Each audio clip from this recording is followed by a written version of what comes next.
Okay, so accessing Naviance is really simple, guys, uh, in the sense that we were able to put Naviance in years past. You had to, go to their particular page and sign in. Now, all your student has to do is to get to their Google page. Hopefully, they're signed in. Uh, they know they're signed in if their letter of their name or a handsome picture of myself is here representing that I'm signed in to my Google Suite. Once they're signed in, if they click on the waffle, you'll see all the icons that are available to our students through our Google Suite. And if they scroll down, there it is. There's the icon for Naviance. By clicking on that, your student will then be able to navigate directly to their Naviance homepage. And this is a demo page that we've set up to show you internally what it would look like. But if your student came on board here, and I'll show you quickly, I used Will Thorne because he's a good buddy of mine, and I hope you wouldn't mind. Or I use Caroline's. Here's Caroline's page, Caroline Contento. Here's Caroline's page. This is her landing page. When she clicked on that waffle, this is where she would land up.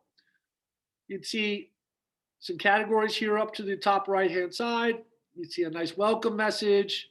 Again, some favorites here. And then you'll see that we've assigned various tasks to our students. Ms. Hoppen, my administrative assistant, just made some edits today. So that's a new task, although it is here in the task window. If you click on either one of these links, it will bring you to, extend my session. Yes, please. Oh, come on. Let's see if I can do this here. Sorry, folks. I did this in advance, and now it doesn't seem to want to work with me. Shoot. Okay. Hold on one second.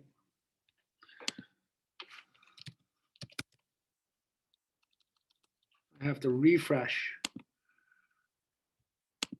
Don't worry, my password is going to be protected here. Boom, we're back in. Mr. Thorne. There we are, William. Okay, I'm going to go in as a student. Sorry, folks.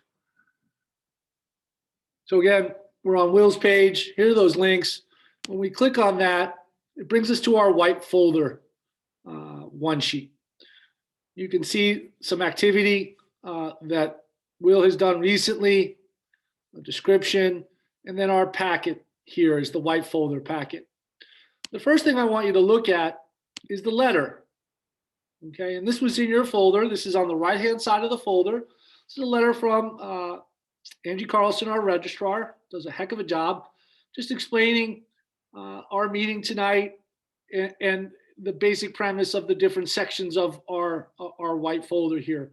Section 1, Section 2, and Section 3 being Maine, state, regional, outside scholarships in Section 1, local scholarships in Section 2, and then our specific high school scholarships in Section 3. She also gives you some other thoughts on scholarship information. It's good to read all of this. You may have already gone through this process already with other children in your family, but I think it's really important that you go through this again just to see if there's any updates there that are new since the last time you did that. Being a part of the scholarship process is being organized and understanding some of the things that are a part of it and things that students will have to tackle. So we've already put a transcript, and this is the second page on the right-hand side of your folder. We've already put a transcript in the folder. Your student can access their transcript already on their Naviance homepage as well. And I'm not going to navigate there because although Will's grades are great, I don't want to show those grades. But your student can access their transcript. And I'm going to show you some other functions after we go through these actual documents on Naviance. Your students can always get a transcript if they come to the counseling office as well. They can just ask Ms. Carlson or Ms. Dowd at the front desk or speak to their counselor. It's really important to have that. You will need to know your student's GPA. And at this point, we have had the 7th semester GPA updated on your transcript. So it's to date, inclusive of semester 1 grades and the impact that they had on your student's GPA. So that's important to have that as you apply for scholarships. The teacher letter of recommendations. Now, you can still use the recommendations that your student secured during their college application process. That's not a problem. The etiquette that we ask is that if your student is going to use one of those letters, that they ask the teacher specifically if they can use that same letter. The teacher may want to give you an updated version of that letter, especially if they've had that student first semester or in a year-long class this year. You can also solicit new letters of recommendation. And often in this case, because some scholarships are specific to where a student may work, a sports team that they're involved in, some sort of extracurricular outside of school, they may want to have that recommendation letter from that individual that mentored them in that relationship as a supervisor or a coach, as opposed to one of their academic teachers. Again, we ask that you use the etiquette that we used in the college process, that if you're going to ask someone new for a letter of recommendation, that you approach them personally first and then send them a solicitation via email or through one of the portals that maybe the scholarships use. Just good etiquette. Please understand, if you're going to use the letter that or the letters that you used in your college application, you students have waived your right to see those letters as part of the FERPA waiving. So as I'll explain a little later in compiling materials and bringing them to us, if you just let us know that you're going to use that letter, we'll have it in a sealed envelope and we'll package it with your scholarship applications. And I'll talk a little bit more about that when we get to section 1 and the outside scholarships and some of the help that we'll provide, but there is very clear directions around that. So yes, you can use the letter from your teachers, but it does still need to stay confidential and you cannot see what they wrote. You have waived that right. Some students in their college process created a resume, and good for them. That's great. It's a great way to get started on that. Some students chose not to. It wasn't an essential part of their college process, application process, I should say. Now is the time to start doing that. Some scholarships will request that as part of their packet. They may want to understand all the things that you've been involved in. So while it may not be work heavy on the resume, all your achievements, sports teams that you've been a part of, extracurriculars, clubs, if you were a part of the theater, any kind of accolades that you may have received while you're in high school, you're going to want to list on that resume, in addition to any kind of work experience that you may have. It's just good practice, and we recommend that students look to start building a resume. All of you, hopefully at this point, have filed your FAFSA form, and you now have your EFC, which is your expected family contribution, which was listed on your SAR report, your student aid report. A lot of acronyms, I know, but you guys should be pros at this point. It's going to be extraordinarily important that you have a strong grasp of what your EFC may be. Most scholarships, especially those that are need-based, are going to expect for you to list what your EFC is.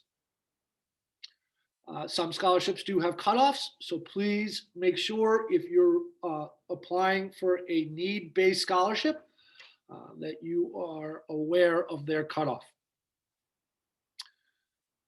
As you get acceptance packages, you will start to get what's called a financial aid award letter. This is important that you review this letter in detail. It is not something that you should quickly scan.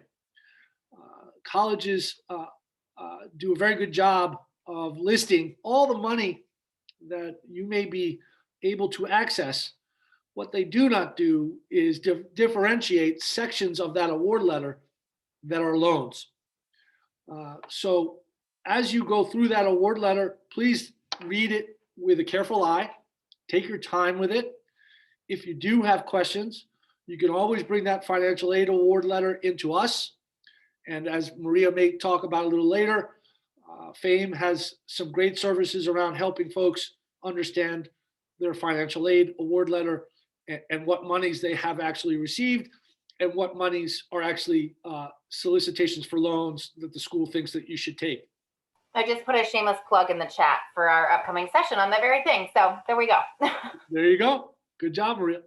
So that's important, guys. It's also important that if you haven't committed to a school through early decision, which means a binding agreement, and regardless of the financial aid that you're going to get from that institution, that's the institution you're going to attend.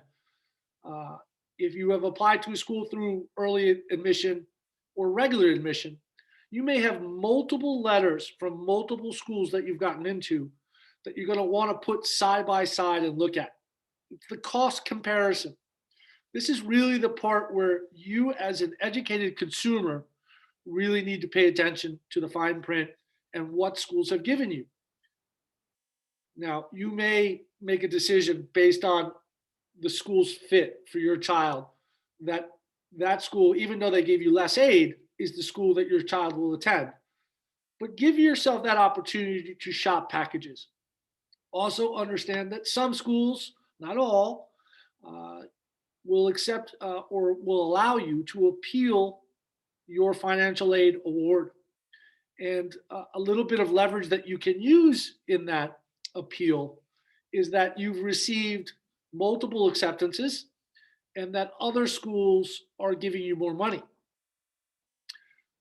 For the very competitive schools, the schools that have not seen any effect from COVID and their admissions numbers, that may not work as well as compared to some schools that are really experiencing a dip in their application numbers and thus are going to be more eager to entice you to come to their school.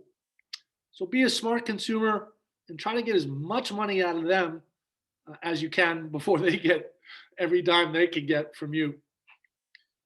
Stamps and envelopes, you're going to want to stock up on these. I'm going to tell you why when we cover section 1. Scholarships that require a council letter. Again, this is similar to your teacher recommendation letter. You can use these letters. That's fine.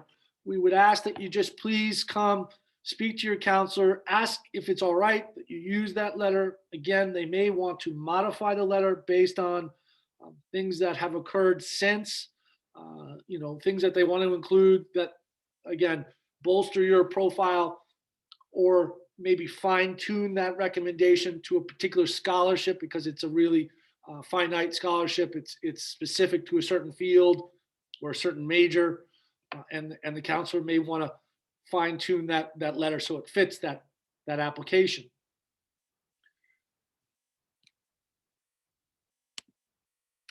As I said before, being organized is really an important part of this process. And the third piece of paper on the right-hand side of the folder is your scholarship checklist. If we were here, I would also be holding up FAME's, one of their materials. They have a great checklist in one of their booklets. Maria, I'm going to have to order some more from you. But that is something that you can tell your students to come into the guidance office and get materials from us, from FAME. They have got some great materials around this, and affording colleges and understanding checklists and staying organized is a part of what they recommend. This is our own checklist. The nice thing about this, your student can list the GPA right here, SAT scores here. If they've taken the ACT, they can put it here. They can have the gross annual household income, which you should be able to get from your SAR report, annual student resources, anticipated expenses, and then the ever important EFC. Just allows you to have a one place landing place for all this information. as well as keeping track of the various scholarships that your student may apply for. We quite literally have had students apply for 10, 15, 20 different scholarships. They all have different deadlines. While they may be close to one another, it's important to keep track of those deadlines. Please also understand, as we talked about at the red folder and many times throughout this process, knowing the difference between date submitted by and date received by. Some scholarships will request that they receive all of their materials received by a certain date. That means they have to have it in their hands by that deadline. Date submitted is more commonly aligned to a postage stamp. You've gotten it into the mail, before midnight on that deadline date. So it's just really important, guys, as you go through this process and the volume of scholarships that students normally take part in, and hopefully you take advantage of that.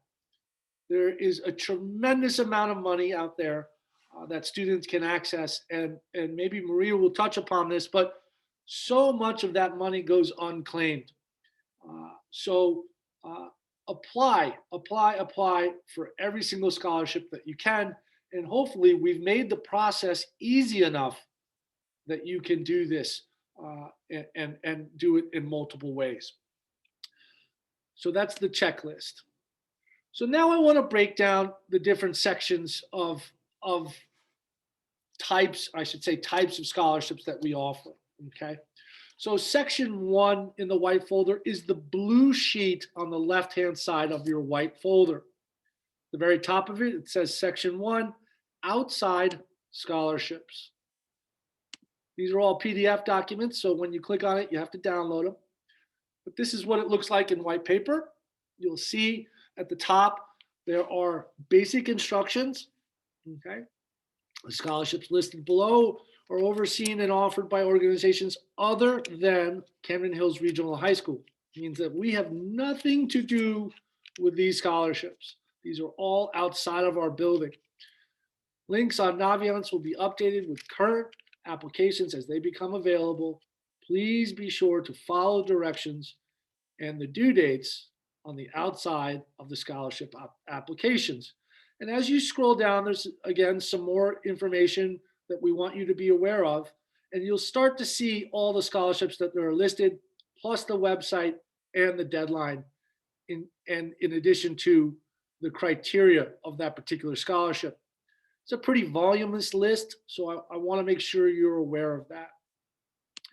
If I'm to go back to Will's page and I head over to his college page and scroll down, you'll see under the scholarships and money section, a category called scholarship list. And this gives you a little bit of information here, a little pop-up. The landing page itself is college-specific scholarships. This is awesome. So you can research a particular school that your student may have gotten into. There may be particular scholarships that you're not even aware of that university offers. What I want you to look at for the sake of tonight is the local and regional scholarships section. We've inputted all of our scholarships into here. How would I see those? Well, I go over to the category. We're in section 1, so outside scholarships. It's a little bit of a filter. If you want, you can plug in 12th grade. You can type in, you can click some of these filter mechanisms. I'm just going to leave those wide open so that you can see the voluminous amount. So then you can see all the scholarships on the quick look. You can see the deadline and last updated, which was January 22nd. If I click on the Abbott scholarship, it brings me to a one page of that scholarship. Again, here's that description of the scholarship.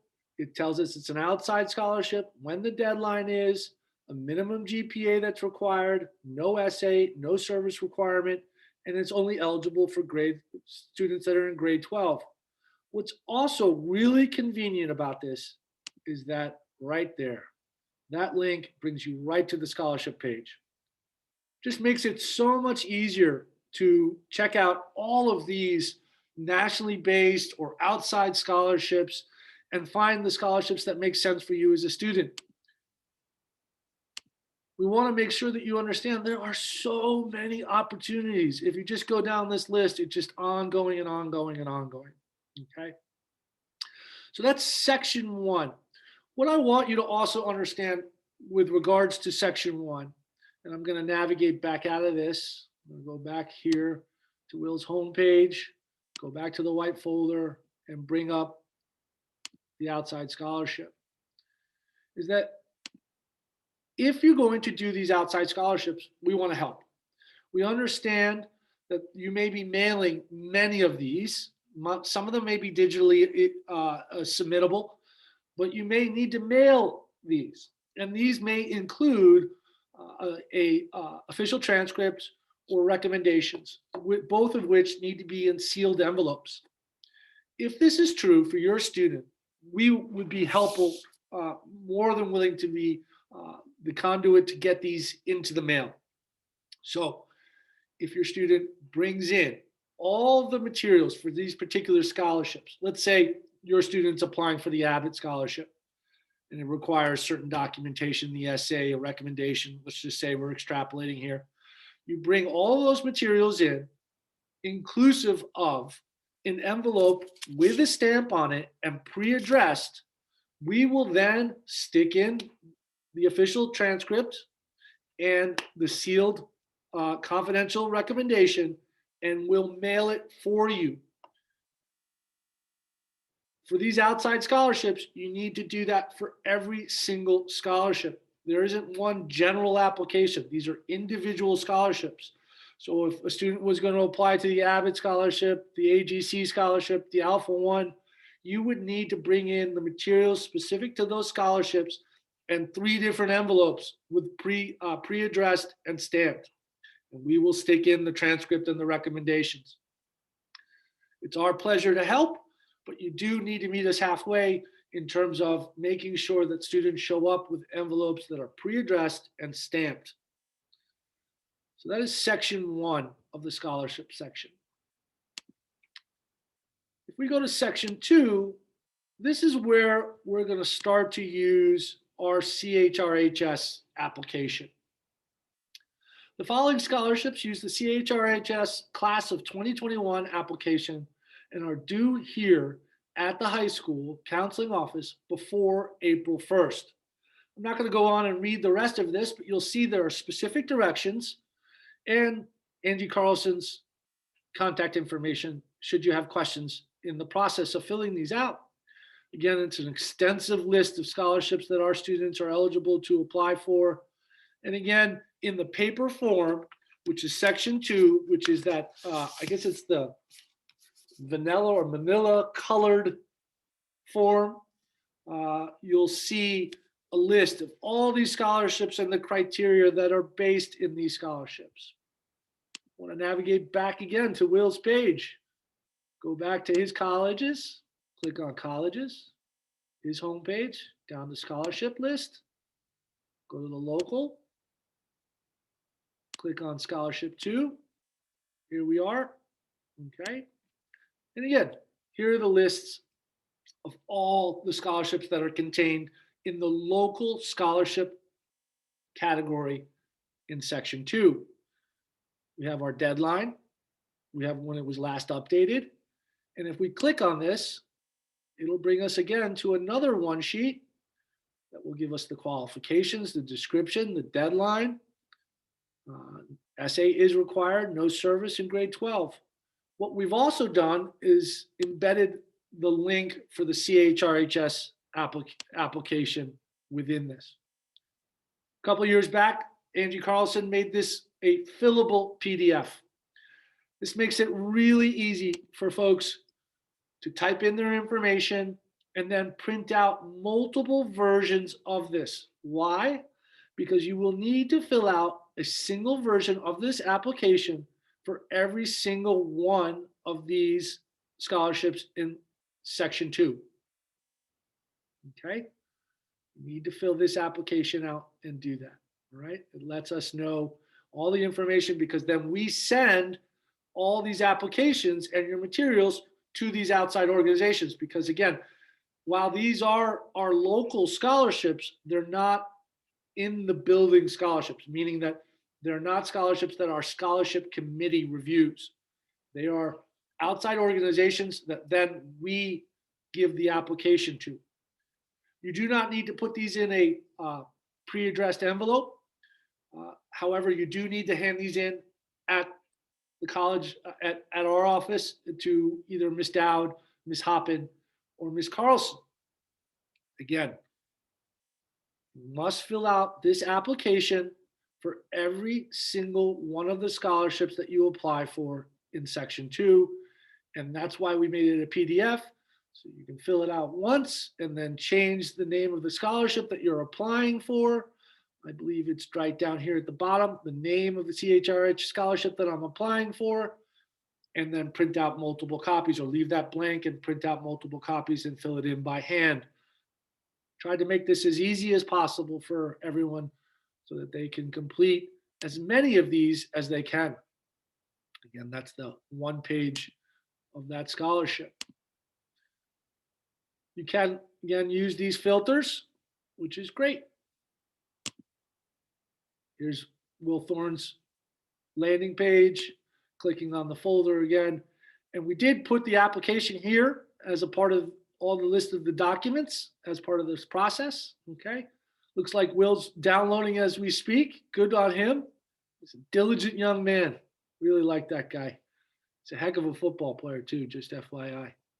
So the last section is section 3, the CHRHS scholarships. This particular scholarship, in years past, we had you fill out the CHRHS application just once and attach it to this. This year, we're just going to ask you to fill out this literal sheet. So if in your white folder, if you're to look at it, it's the pink sheet in the white folder on the left-hand side of the folder. Section 3, CHRHS Scholarship Committee Scholarships. All that the student needs to do to apply for these particular scholarships is list their name here and then circle the corresponding number for the scholarship that they would like to apply for. You'll see there's a bunch on here, okay? Oh, okay, I see. Maybe Angie wants to clear this up. It does say that you need to fill out one scholarship application, but Angie's on this call and I'll make sure. I thought she said to me today that you didn't have to do that, but we may ask you to do one version of the application and attach it to this while circling each one of the scholarships that you'd like for your application to be applied to. So in one place on Naviance, you have all the documentation that you need right here on the left-hand side. It's easy to navigate to. All your student, again, has to do is log into their Google accounts. Okay, back here at the Gmail, hit the waffle, hit Naviance right here. Very simply, it will bring you to that page. Okay, it's already kicked me out. Spent too much time talking, telling me to shut up. So at this point, I'm gonna stop sharing. And you guys may be very thankful for that because I may have chewed your ear off, but I think I stayed within my time limit. Jot down your questions because we'll ask them at the end. And I see that some people have put them into the chat box. And while Maria is speaking to you, I will take a look at those and try to answer them. Please note, if you're someone that likes to fill these out in paper form, we have plenty of these in the office. We have plenty of copies of these forms. If that's easier for you, great. Come on in, we'll give you whatever you need. If your student needs further clarification, fine, come on in, let's work with you. This is a process that we want to make as easy as possible. I can't state that enough because we want you to understand that there's plenty of money out there to get. So without any further ado, I'm going to mute and allow Maria from FAME to talk to you guys a little bit. Thank you, Mr. Marks. I'm always impressed by how thorough and amazing your school counselors are at Camden Hills. I've been to many of these at various schools, and I can tell you, you have a wealth of information at your fingertips, and they've done a fantastic job to make it accessible and easy for you to do this. I feel like he covered most of what I was going to cover with some of the tips and things, so that's great. Just a few things, since some of the nitty-gritty was covered in the beginning. I did want to put out a couple of little tidbits for you just as a FAME resource for those of you that are not familiar with FAME. We are an organization that helps students plan and pay for college. So my title is College Access Counselor, which is just a fancy way of saying I help students and families plan and pay for college. If this were not a pandemic, we'd be in front, you'd come to a financial aid night and hear me speak, and we'd go over everything in person. Sadly, we are unable to do that, but we do have a number of virtual events. So I'm going to share my screen real quick and show you how to find those. So if you go to our website, famemaine.com, and you come over here to events, you'll see all the FAME events, but by particular category, we have a lot of stuff going on for you coming up. So we have a couple of financial aid information sessions. So this is our virtual financial aid night. So in lieu of me coming to your beautiful school and speaking in the auditorium, you'll get to hear us present on all things financial aid related. It's geared towards junior students, but there's tons of information for all families that will be useful. On March 11th, I'm hosting a understanding and comparing financial aid offers session. So I'm glad Mr. Marks touched on the importance of that and how to sort of compare them. They're apples and oranges. They're both round fruits, but they look really different, and none of them are consistent in language and information. So we're going to do a deep dive into how to understand and compare those aid offers and make an informed decision. And following up, you'll see over here on the 29th, we're actually doing a workshop. So if you want to register for one of our time slots, you'll come in one-on-one and work with a FAME counselor, and we'll navigate you through your particular financial aid offers. And all of these events, again, are free and virtual. We also have coming up FAFSA week. So I hope that everyone here has filed their FAFSA already. If you haven't, you can sign up for one of our FAFSA week events. So we're sending an email out to counselors on Thursday. So your school counseling staff will have an email about how to sign up for one of those virtual FAFSA help appointments. Or if you did it and you're like, I got to change something, or I'm really confused, you can certainly reach out to us and schedule one of those appointments. And just a quick note about appealing. If your financial circumstances were impacted by COVID, so if you used 2019 taxes to file the FAFSA, which all of you would have, and 2020 was a lot different, somebody lost a job or was downsized, or there were really finances and ability to pay for college were really impacted by COVID, please reach out to the financial aid office, and we have resources on our website for how to submit a successful financial aid appeal. Financial aid offices are expecting an uptick in this kind of appeal because 2019 might have been a great year, and then 2020 was not. And then by the time you're walking in the door in fall of 2021, things might even still be different, right? So if your family's financial circumstances have changed, please reach out to us. We can help you navigate the appeal or connect directly with your financial aid office. Okay, back to scholarships. Let me switch over my sharing here. I'm going to show you just a couple of things. Again, your school counseling staff is just fantastic in making sure you have so much information available to you. But let me I'm going to fly through some things here. If you have not joined our mailing list, we would love for you to do that. We send out timely emails about the financial aid process, scholarships, stuff you need to know about our upcoming events, important information. We don't spam you. We know you're getting tons of email right now. But if you are interested in receiving communications, and we assist existing college students. We also help with student loan management. We also help with personal finance. So connect with us at all stages. We also have all the social media accounts. Just a few things to reinforce some of the things that Mr. Mark said. Build that resume. And I work with a lot of students who are like, I don't work. Why do I need a resume? Like, what isn't that for getting a job? It's a great way to start bragging about yourself. It's really hard to like sometimes to talk about all the awesome things that you're doing.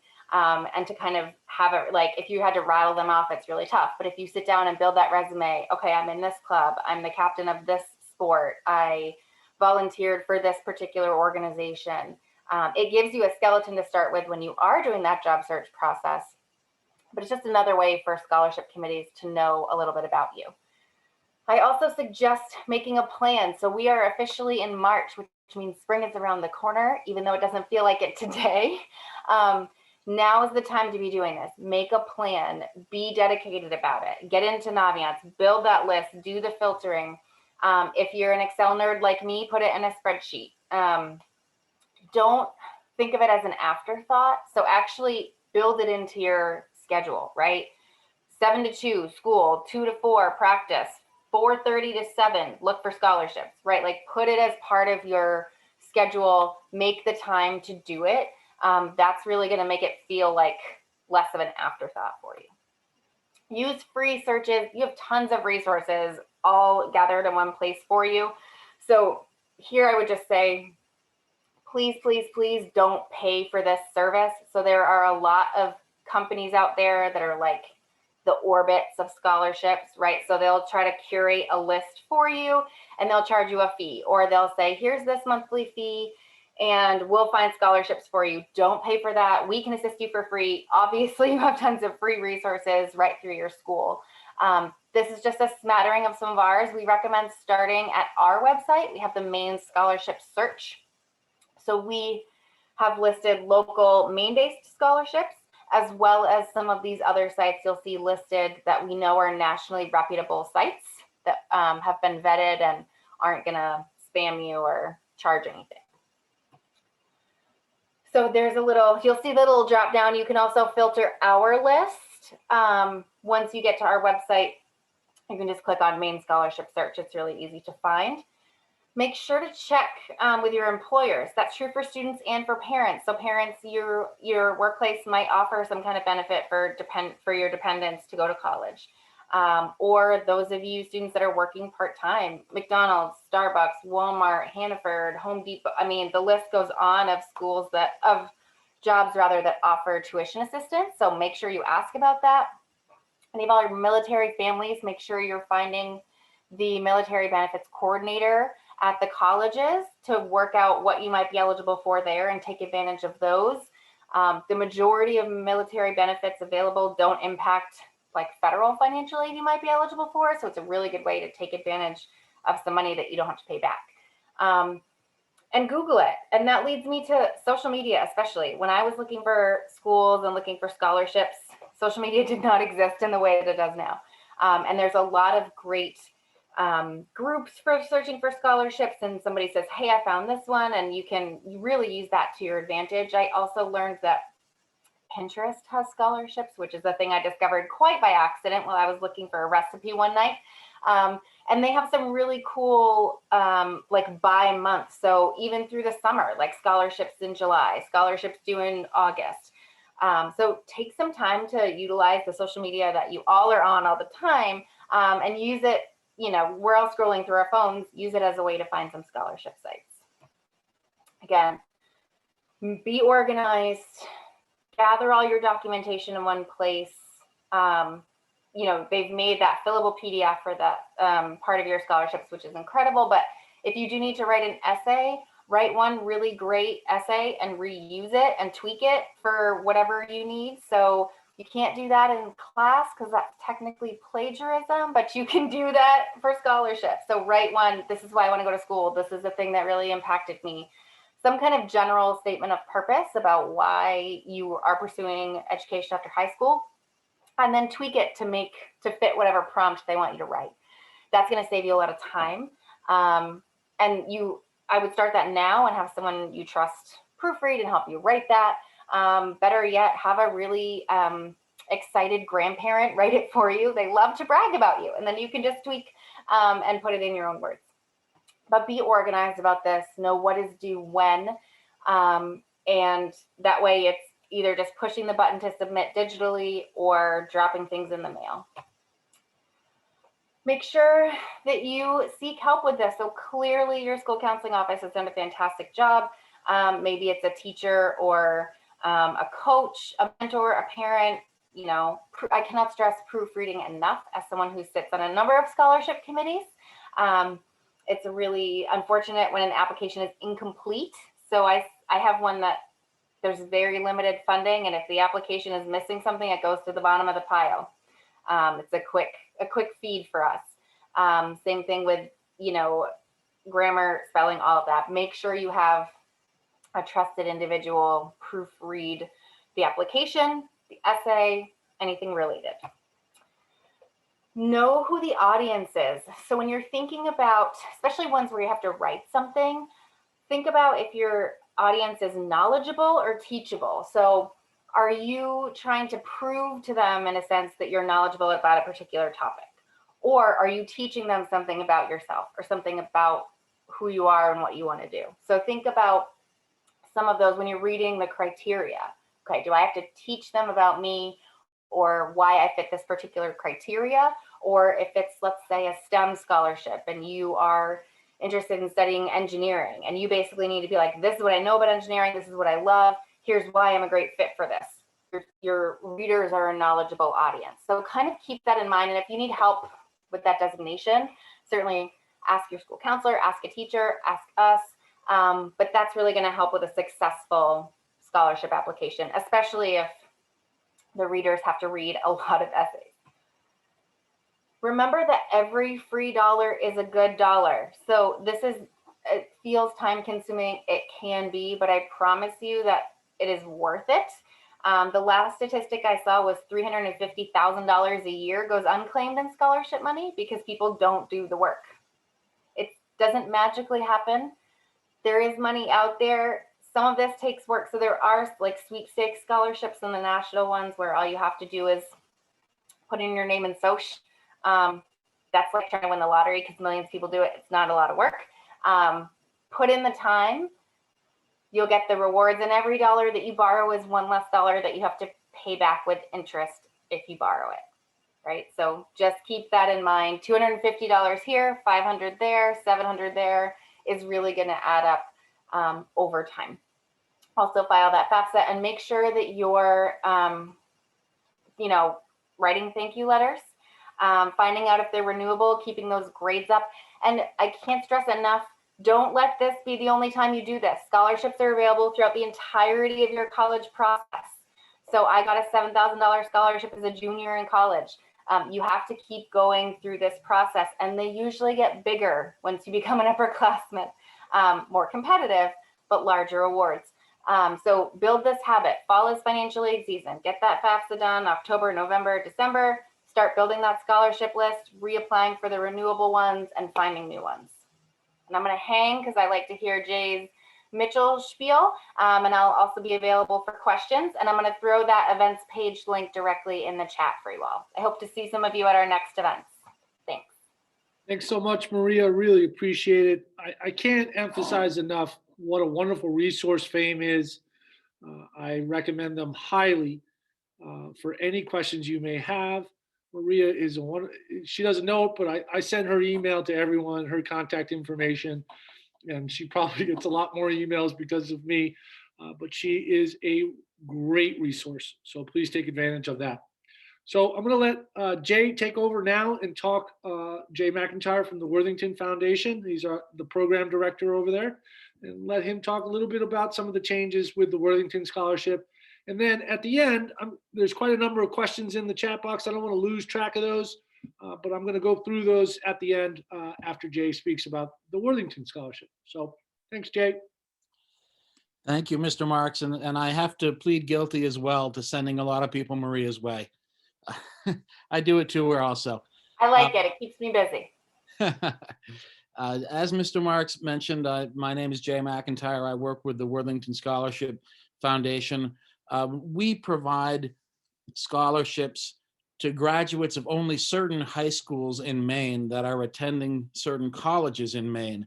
Camden has been one of the high schools whose graduates we have served for the last 5 years. I look back over the last 5 years, And Worthington scholarships given to Camden graduates amount to about $1.2 million over the last 5 years.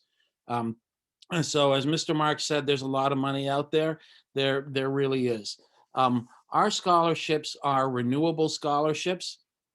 They're renewable for 4 years for people in 4-year programs, and for people who attend community colleges, they are renewable for the length of the individual's program. You could be in a 1-year certificate program, you could be in a 3-year nursing program, but they're renewable for the length of the program. There are some eligibility requirements. You have to have an expected family contribution of $15,000 or less. When you talk about different types of scholarships, scholarships are need-based, which is usually a financial need component, and that's the expected family contribution. Some are merit-based, which is often based on grade point average, and we have a merit-based component as well. You have to have a high school grade point average of 3.0, which is a B for a 4-year scholarship, and a 2.2, so a little bit above a C for a community college scholarship. Up until this year, we showed up in the local scholarship section that Mr. Marks was talking about. And this year we show up in the outside scholarship section because there's been a change in the process on our end. Up until this year, it was the Camden Hills Regional High School Scholarship Committee that looked at all the applications and determined who received Worthington scholarships from Camden. That is no longer the case. I won't go into great detail. There are advantages and disadvantages, but the way it's going to work this year is that the colleges will work with our staff to determine who receives scholarships from across the 23 high schools that we serve. So your guidance office does have information about the different applications to each of the colleges. I'm going to give you the college list in a minute. All of them have applications that are available, except for Maine Maritime Academy, which is struggling to get theirs finalized. We thought it might be today, thought it might be last week. As soon as we have it, we will get it to your guidance team. So you have to have graduated from Camden or another eligible high school in 2021, and you have to be attending certain colleges: Bates, Bowdoin, Colby, Husson, Thomas, Maine Maritime, any of the community colleges in Maine, or any campus of the University of Maine system. We have students at all of those colleges, with the exception of York County Community College, where we don't have anybody right now. But other than that, we have people on all of those campuses. Looking back at your 76 Worthington scholarships to Camden graduates in the last 5 years. 2 of them never enrolled. They just changed their mind for some reason. 12 have already graduated. 7 have dropped out for one reason or another. 55 are still in school. So we have a lot of scholars that we're supporting. We're increasing the number of scholarships that we're giving out this year. Last year was about 225. This year will be 285. It's really important. One of the reasons I mentioned how much money we've given to Camden graduates is there are a lot of scholarships available in Camden. I don't want anybody to feel like if they're not valedictorian, they can't get a Worthington scholarship, because it's simply not the case. In fact, that's one of the potential advantages of this new structure in which you're competing at the college level. If you are graduating this year and you're going to go to Kennebec Valley Community College, you're not competing against other Camden graduates to get that scholarship. You're competing against other students going to Kennebec Valley Community College, because the look at applications is from the college level. So for some students that may be an advantage, but I do want you to be aware of that, so that you're fully aware that you don't have to be an A student to get a Worthington scholarship. We want to support you no matter how hard you had to work, and no matter how many hurdles life threw in your way. We would love to have you apply for a Worthington scholarship. As I said, we offer scholarships to 23 different high schools. And we probably are going to double in size or more next year. We're going to add 5 new counties that we support next year. So we're a growing concern, but we love Camden. We're glad that you were the second high school that joined us, and we love to continue to support your students. One of the things that's different about us is that along with money, we try to provide you with a support person and an advisor or supporter that can help you if you have questions. Sometimes that means I steer you to Maria. Sometimes it means that we might get in a car and drive to campus if some crazy thing has happened and somebody needs to sit down with you in the bursar's office. So we try to provide a lot of support to our students. And I think I have just about used my time. So I will look forward to any questions at the end when they come up. Jay, I don't know if you mentioned it, but can you tell the folks how much the award is for the scholarship on a yearly and 4-year basis? Thank you. The scholarships for students that are going to 4-year colleges are $4,000 a year for 4 years, so a total of $16,000. Students that are going to community college, it's $3,000 a year for the length of their program. If you go to community college for a couple years and then go to a 4-year college, then you continue to be eligible and you go from a $3,000 to a $4,000 when you move into a 4-year program. Thanks so much, Jay. I can't tell you how fortunate we are to be a part of the Worthington Foundation Catchment. It's a tremendous foundation. And hearing that number, that $1 million number is staggering. But now I understand why maybe we're taking too much money from you guys. I don't know. No, they're very, very generous. The Worthingtons themselves are people that care deeply about the Mid-Coast area and have shown it by their generosity. So Jay, just a big thank you for continuing to include Camden Hills Regional High School alum as a part of your catchment. And folks, I can't tell you, of the scholarships that we have listed, as Jay pointed out, and the number of students that have obtained that scholarship in the 70s, this is a scholarship that students can get, as opposed to maybe some scholarships that have thousands and thousands of people applying for them, especially these large denomination scholarships, where you have students across the nation applying for. This is specific to the state of Maine, and I believe specific numbers from each school. There's an allotment of scholarships per school. At least that's how it was. Correct me if I'm wrong, Jay. Is that still the case? It's changed a little bit. There is an allotment per college, but the way we're looking at it is this: of the 23 high schools that we're going to be serving this spring, you represent about 9% of the student population. So it would be reasonable to expect approximately 9% of the scholarships to go to your school. And I'm going to be trying to make sure that happens. If that were the case, that you got 9%, that would be 25. So you can reasonably expect to be somewhere in that ballpark. And that's what, folks, that's traditionally year after year, the Worthingtons have been generous enough to give us in that number, around 20 scholarships per year.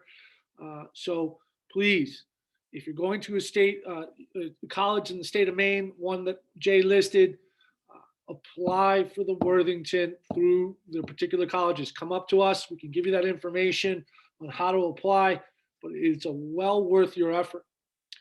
So thanks a lot, Jay.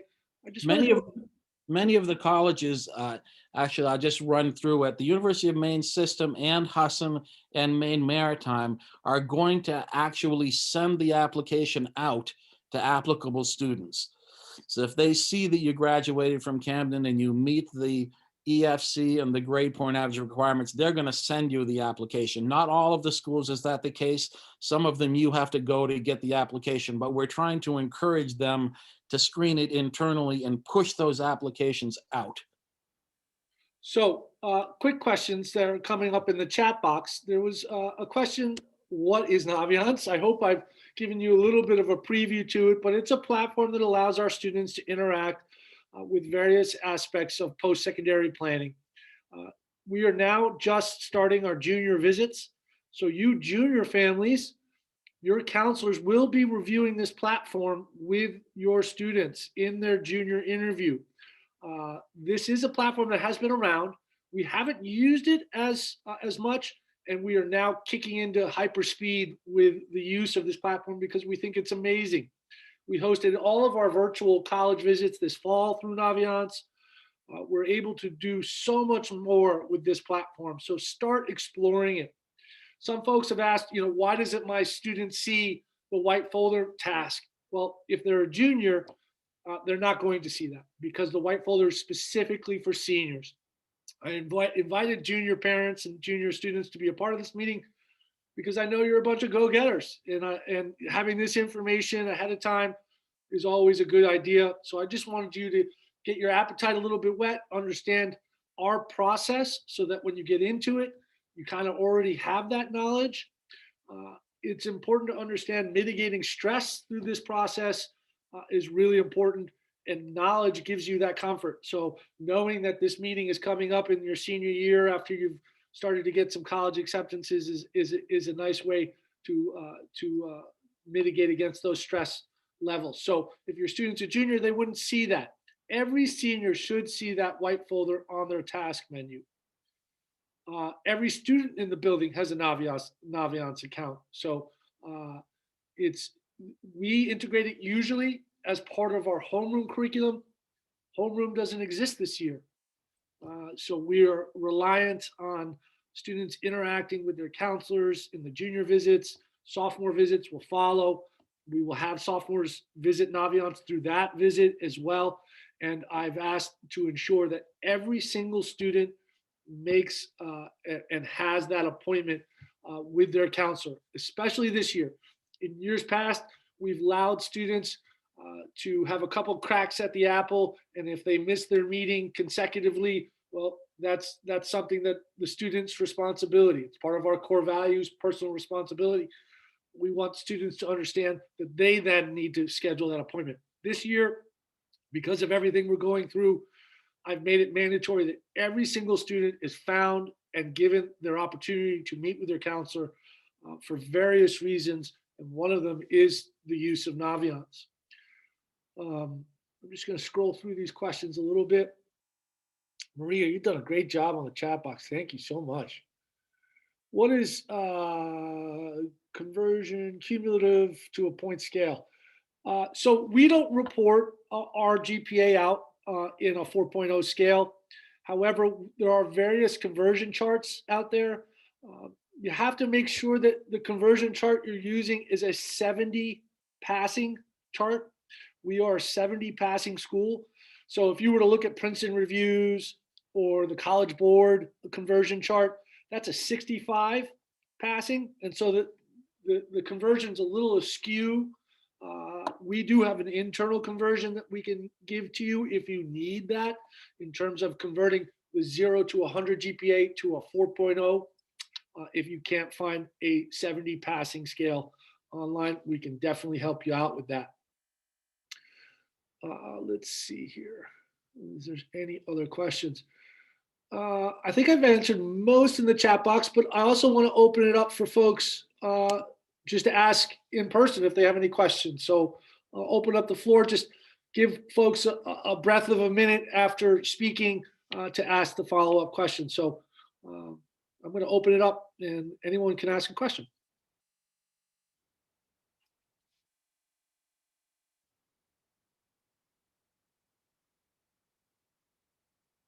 This is that ever awkward, wait time silence. It's just, it's a killer. I have a question. Sure. Heather Mackey. Hi, Heather. On I had the GPA question as well, so that's been answered, but the essay question, if, and I guess we got to drill down into some scholarships. If we don't have one on hand, if my student doesn't have one on hand because it wasn't required for their application, what would be the best course of action? Start working on something of why I want to do this and then see what's needed? So a lot of these scholarships may have specific prompts for their essay. Mhm. So digging down into those scholarships, seeing if there's a specific prompt. Maria's suggestion of having a template essay and then fine tuning it. Some students use their college essay, and that's where you would really kind of apply that methodology, where you take the college essay that you use for your applications, which are usually, the way I describe it to students, they're event-based essays. So tell me about that time you failed at something and how you grew from it. Tell me about the challenge that you faced and how you grew from it. Tell me about whatever event, the before and then the after. So you can use those essays. Again, great resource. The work is already done. Students start writing these essays. Juniors are starting to do it in English classes right now. Seniors may have to dig. If they didn't write one, they probably wrote one for their English class, so they may need to dig through there. That's a great resource. And then also seeing if there's a specific prompt for the essay, and then answering that specific prompt. What I would also encourage your student to do, Heather, is once they have a draft or even an outline, seeking out one of the English teachers. Mr. Williams is great. He's done it for years, where he's done essay writing info sessions. And Miss Munson does the same thing. I would say the vast majority of any of the English teachers in the building, if your student has a relationship, would be more than happy to work with your student on a draft of the essay. It is very important that essay is something that lends a voice to your application. It is a way in which the reader, the committee, can have deeper understanding of who that student is. And that's just the same as the application process for colleges. The black and white of the EFC and the GPA and all those things, those are non-negotiables. Those are what they are. But the essay can lend itself to a place where, okay, this student really fits what we're looking for. And the essay is the way in which they've gained that knowledge. Or if a student has overcome a tremendous obstacle in their life, or they have a very unique story, or their personality comes through in that essay, that may be the reason that student gets the scholarship over another one. It's just so important, and not something to be thought of as an afterthought to the application. And I would just add too that if there isn't an impactful thing like that, or some students just feel like stuck by that, is there are some sort of fun scholarships out there in the national one. There's I think Unigo has a $500 scholarship where the student has to write about the zombie apocalypse has taken over their high school. How would they get out alive? There's some that's like, tell me about being left-handed in a right-handed world. That seem kind of fun and fluffy, but I can tell a lot about a person by how they problem solve out of a situation, or how they sort of think about the world at large. So if you've got a particular niche, talent, area of interest, I promise you there's a scholarship out there for it. It takes a little bit of searching, but if you're good at something, if you're funny and you can write, and you want to I know a lot about this topic, and I'm going to go to that teachable audience, I bet there's a scholarship for it, and you could use that to your advantage. Absolutely great advice. If folks haven't seen it, in the chat box is a little bit of a testimony from George Benson about his son Anthony and his success. He's exactly that student that Maria was talking about. Every dollar counts.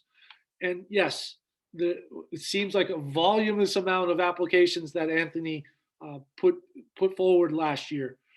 But if you see the outcome that George listed, in the sense that he was able to pay for 100% of his tuition through scholarship aid and other means, that's just amazing. There is so much money out there, guys. I can't encourage you enough to please follow through and apply for every ounce of it, and add them up. The $100 here, $200 there, $500 there, $1,000 there. Those things add up very quickly, especially when you do it in volume. And I think our system lends itself to you being able to do that in mass.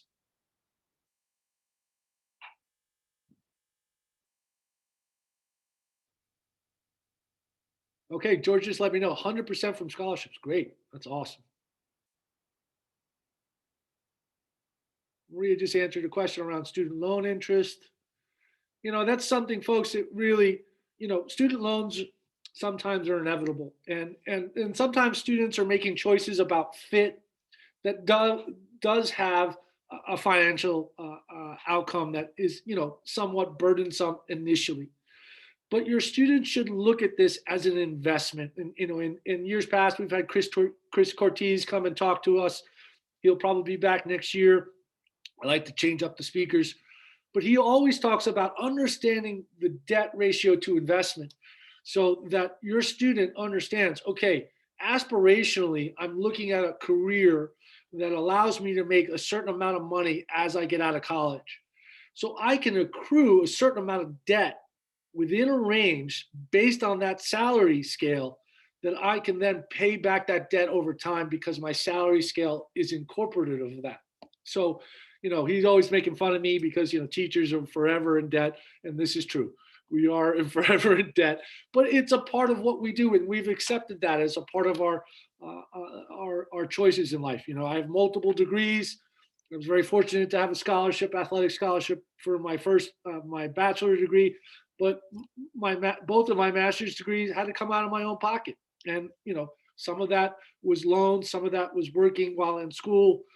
But those are the prices and the sacrifices we make to ensure that the fit makes sense for us as an individual. That, I've applied to this school because of their major, their program in, let's say, business. I really want to go there. I know it has a price tag. I've done my research.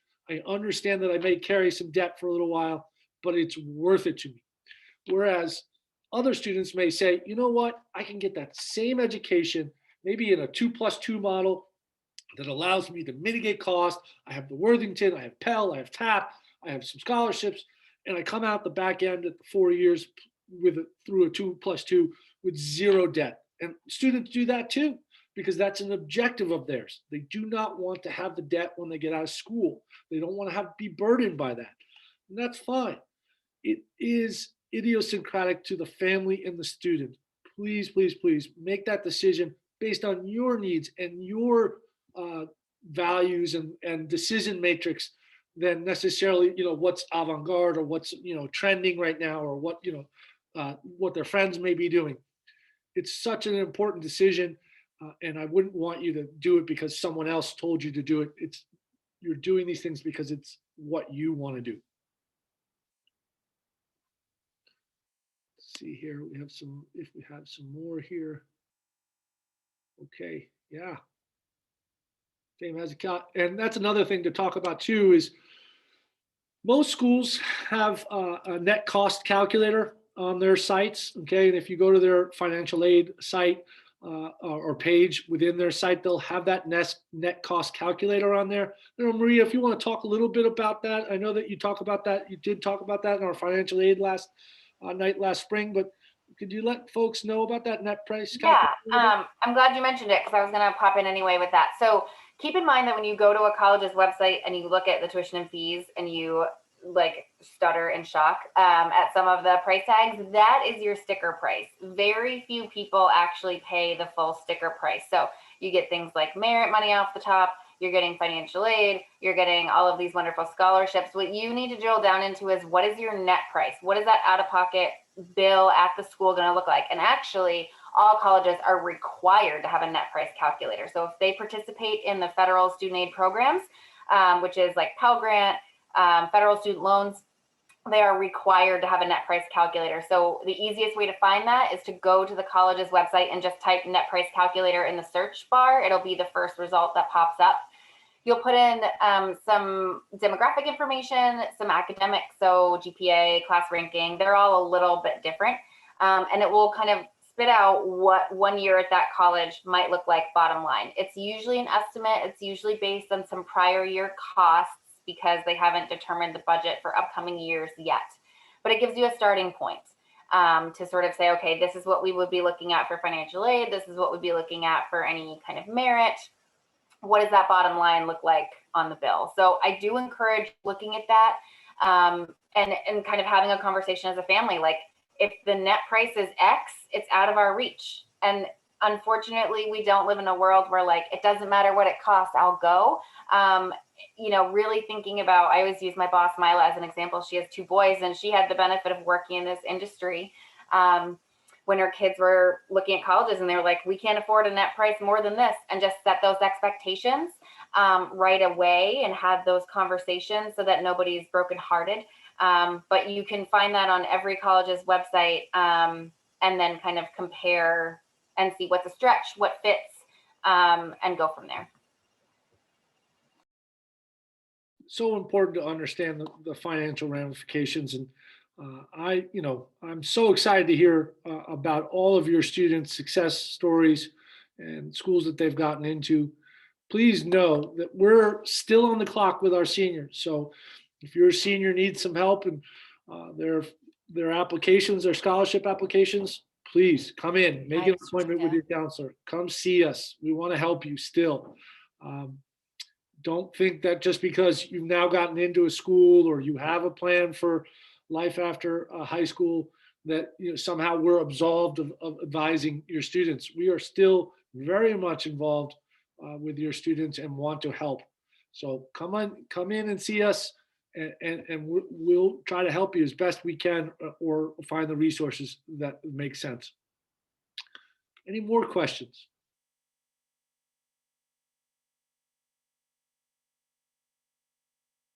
Well, I've recorded this, and if you've lost something or you want to pass it on to someone or something, you had to leave halfway through, you're obviously not watching this, but if your friends did, let them know. It'll be on the website tomorrow. They can watch it. If they didn't have power tonight and couldn't join us, please let them know. It'll be there. Thank you, Maria. You're awesome. It's always a pleasure to work with you. Jay, thank you. I really appreciate all that you guys are doing over at the Worthington Foundation. Just a phenomenal job. And parents, thank you for attending. And I look forward to working with you, continuing to work with you, and in any capacity I can help. All right, guys. Jay did put his contact information in the chat box. I'll leave it up for a little bit. I won't X out the meeting, but goodbye for now. Good night. Good night. Thank you. You're welcome.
Okay, folks, thanks for joining us. I hope you have a great evening. Take care, be safe, be well.